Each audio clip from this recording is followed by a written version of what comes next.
2 कोटीर प्रकल्प उद्घाटित 25 महिला को स्कूटी। विकासर शिखर में बिरुड़ा पंचायत 4 पंचायत रे आम ओडिशा नवीन ओडिशा सचेतनता।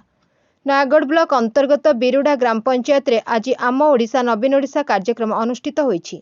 नयागढ़ विधायक डॉक्टर अरुण कुमार साहू जोगदे 2 कोटी ऊर्ध्व प्रकल्पर उद्घाटन करिसेंती। एथिसहित महिला स्वयं सहायक गोष्ठीर 25 सदस्यों स्कूटी बंटन करिसेंती। एथिसहित 46 लाख टंका व्यय स्वास्थ्य और आरोग्य केन्द्र, 60 लाख टंका व्यय राजस्व निरीक्षकों कार्यालय, 15 लाख टंका व्यय ग्राम पंचायत विश्राम गृह, 10 लाख टंका व्यय आम बैंक सेवा केन्द्र, 7 लाख टंका व्यय मिशन शक्ति गृह, 5 लाख टंका व्यय दंड आखड़ा गृह, 8 लाख टंका व्यय अंगनवाड़ी गृह, 10 लाख टंका व्यय पांडेरीपाटना कोठाघर, 5 लाख टंका व्यय पांडेरीपाटना कम्युनिटी सेंटर, 5 लाख टंका व्यय दंडकामना गृह, 15 लाख टंका व्यय बरकोलीपाटना कोठाघर, 8 लाख टंका व्यय बरकोलीपाटना अंगनवाड़ी गृह, 8 लाख टंका व्यय मर्दराजपुर कम्युनिटी सेंटर प्रकल्प को उद्घाटन करिसेंती।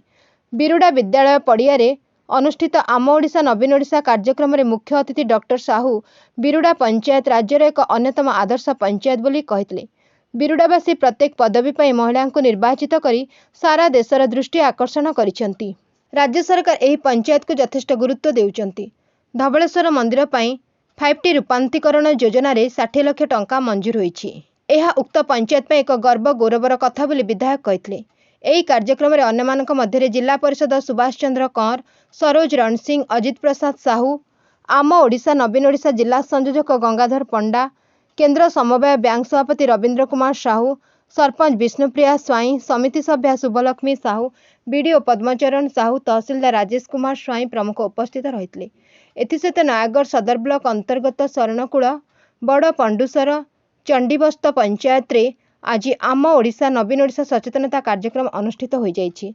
नयागढ़ विधायक डॉक्टर साहू मुख्य अतिथि भाव जोगदे मुख्यमंत्री द्वारा करा जायथिबा जनहितकर योजना संपर्क में आलोकपात करिसेंती।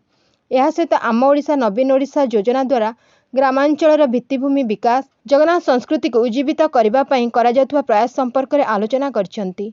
एही कार्यक्रम में नयागढ़ ब्लॉक अध्यक्ष किशोर चंद्र साहू, उपाध्यक्ष लक्ष्मीप्रिया साहू, बीडीओ पद्मचरण साहू प्रमुख उपस्थित रहिसेंती। शरणकूल पंचायत रे सरपंच पुष्पांजलि राउतराय, चंडीबस्त सरपंच रविंद्र कुमार साहू, बड़ पंडुसर सरपंच बनिता नायक कार्यक्रम परिचालना करथिले। नयागढ़ अनुराज खटेईଙ୍କ रिपोर्ट।